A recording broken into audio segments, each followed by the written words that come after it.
Okay, I need to show you something. This is Frank and Lillian Gilbreth, pioneers of industrial engineering. In the early 1900s, they created some of the very first process charts, diagrams that visualized workflows step by step. They set up cameras on factory floors and in surgical operating rooms, filming every movement frame by frame.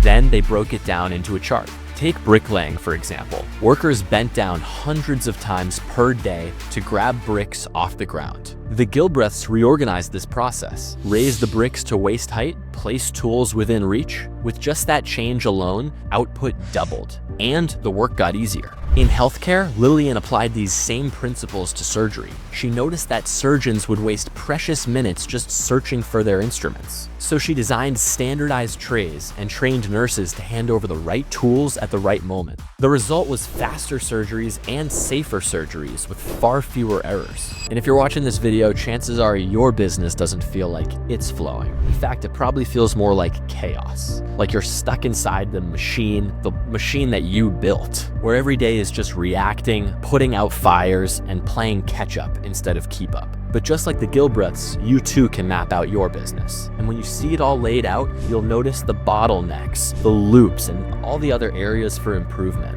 And in this video, I'll show you exactly how to build that map.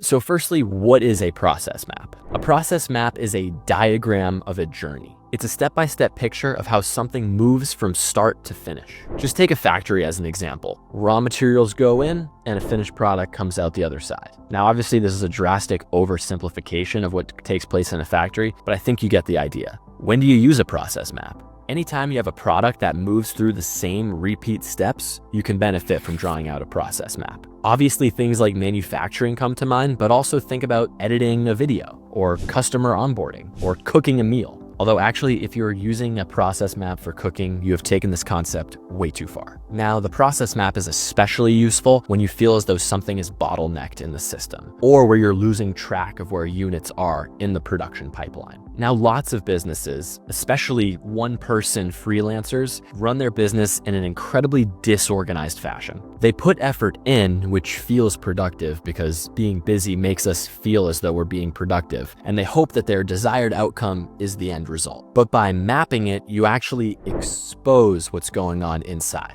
You see where steps start to pile up, you see where handoffs from one person to the other begin to get kind of sloppy, and you identify where work is getting stuck or repeated unnecessarily. Without a map, you're kind of just plugging up holes as they appear day to day. But with a map, you're actually engineering the machine that you've built to run with as little friction as possible. Now, there are a few different types of process maps, but the simplest version is just a flowchart, which is a simple diagram showing the steps and decisions that take place throughout a process.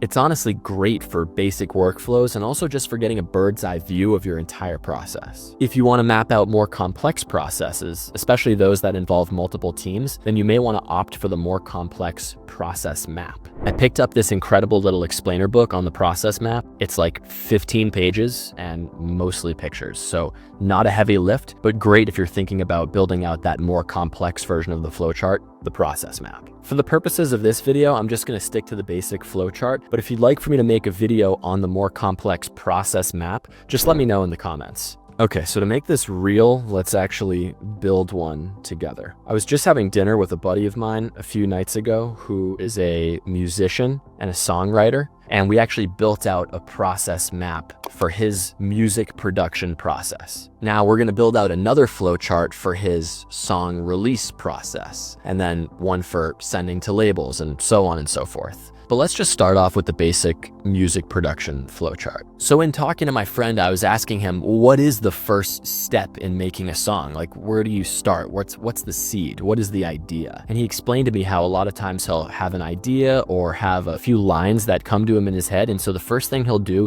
is get that into a voice memo, whether it's a few lines or a melody or some chords. So really the first step is idea generation. And the way that we extract that idea from the brain and into the tangible world is through voice memos or notes. Okay, so the first block in this flowchart is going to be voice memos / notes. Okay, so let's say for this example that the voice memo or note is a set of chords. So we've got the chords. Now what would come next? Well, my buddy says that what comes next is writing the melody. What comes after that? Well, I'm gonna write the lyrics. And for any musicians out there that think I'm butchering this, I get it. I am probably butchering it. The process is very subjective, and I'm really just using it as an illustrative example. Hope you can forgive me. So now that we've got the chords, the melody, and the lyrics, this is starting to come together as a fully formed song. And just for the sake of simplicity, let's say that it's an acoustic song. We're not gonna add any drums or production or whatever. So the next step would be to actually record the song and then record. After recording, we're gonna send the song out to be mixed and mastered so that it's ready for playback on headphones and on speakers. Mix/master. So just like that, we've gone all the way from the idea generation through the complete song being finalized. Now, this doesn't get into the releasing or the content or the marketing or whatever, but this is just our music production pipeline, taking the song from being a thought to being a fully finished song. Now here's where it gets interesting. When we take a look at all of our units in production, so let's say my friend has 12 songs that are in production. He can plot them on this flowchart and figure out where they are in the production pipeline. Now let's say that he has 10 songs that are in production. They're somewhere in this production pipeline. Maybe 1 is in the voice memos stage, 2 are in the melody stage, and 6 are in the right lyric stage, with 1 of them being done. It's at the mix and master phase. It's been sent off. Now, what can we learn from this? We've kind of learned that writing lyrics is where stuff starts to get stuck. That's the bottleneck. Things move through the production pipeline smoothly until they hit kind of a snag at that phase. Now, it seems kind of strange that over 50% of all of the units in production are stuck in that right lyrics phase. There might be something to be learned there. Maybe it's easy to take the idea from voice notes to melody, but at the writing lyrics stage is where things start to get a little sticky. This is our bottleneck, and we can mark that as an area where we need improvement. Now, that's just one way the flowchart can be used to actually track where all of your units are in the production pipeline. But another great use of this flowchart is to identify steps that could be eliminated, delegated, or automated. Now, what I've written out here kind of looks like the refined part of the process, but let's say that the first iteration of this flowchart actually looked like this, where we started with our voice memo, then we went to melody, then we came up with the chords, then we recorded guitar with the melody and the chords, then we wrote the lyrics, then we recorded the lyrics, and then we sent it off to be mixed and mastered. Well, this is kind of an inefficient system because we're going to the studio once to record the guitar, and then we're going back to writing, and then we got to come back to the studio to record the lyrics. That seems like kind of an inefficient step. Wouldn't it make sense if we simplified this workflow so we only have to go into the studio once and pay for that studio time if you're renting a studio? Now, this may surprise you, but just building this out should be enough to raise some questions about your process. It's incredible how something as simple as just writing this all out can help you to see it differently. So now that you've created your flowchart or your process map, it's time to start thinking critically about it. Elon Musk has a 5-step framework that he uses to ruthlessly improve his processes. These are 5 steps, and yes, the order does matter. In fact, Elon has many times cited how he has gone through the 5-step framework in the incorrect order and how it has screwed him. Now, I have personally made the mistake of going backwards on all 5 steps, multiple times. Step 1, question every requirement. Elon himself says that every requirement should be treated as a recommendation, even if it comes from him. And if there are going to be any requirements, someone's name should be attached to them. He wants to know who designated this as a requirement or a rule. At Tesla, engineers insisted on adding these fiberglass strips onto battery packs for sound reduction. Elon asked who required this, and no one could give him a name. So he ordered tests to be run with and without the strips, and he found that the noise difference was negligible, so he deleted the part. Musk forces every requirement to be traced back to a real person and tested against physics, not assumptions. Step 2, delete parts or processes. As Elon says, the best part is no part. And if you take a look at the evolution of the Raptor engine, you will see exactly this deletion of parts in action. And man, does it look beautiful. Another example are these small plastic caps that were added to battery prongs at the factory in Nevada. And then they were thrown away by the time they got to the factory in Fremont. And when the plastic caps ran low at the Nevada factory, the shipments of battery packs to Fremont were actually held up until more plastic caps came in.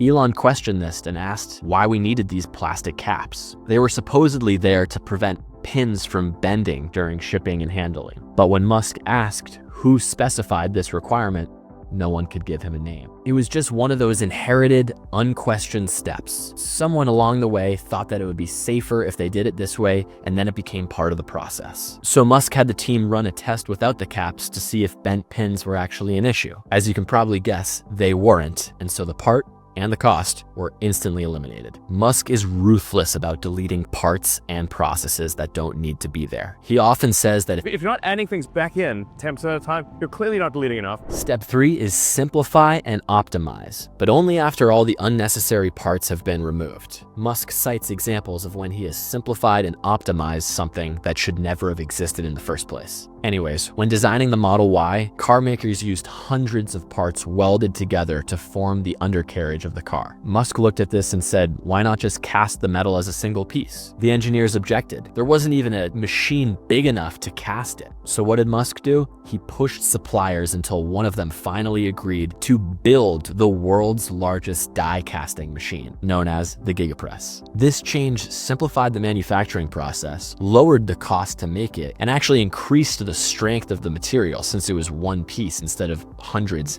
being welded together. Step 4, accelerate cycle time. Elon repeatedly states that a maniacal sense of urgency is our operating principle. Just days before a SpaceX launch, cracks were found in the engine skirt of the rocket. NASA prepared to stand down for a weeks-long delay. But Musk insisted that the team literally take shears and just trim off that part of the engine skirt and launch the next day. Once only the essentials remain, Elon will cut a timeline in half and then cut it in half again. Even if targets are missed, moving this fast beats competitors. And finally, step 5, automate. It is critical that this is the last step in the process. Initially, Musk filled Tesla's factory with robots as soon as it could, but it didn't work. The line jammed constantly. Musk admitted later, excessive automation was a mistake at Tesla. So they literally ripped the robots out, sawed them off the line, and chucked them into the parking lot. Automating too early will be catastrophic because all it does is locks in the inefficiencies of a shitty system. If you like learning about tools and concepts like this, then you'll love my video on the 9 most powerful mental models used by some of history's greatest minds. It is by far the most popular video on the channel with over 250,000 views. If you are one of those 250,000 people, sincerely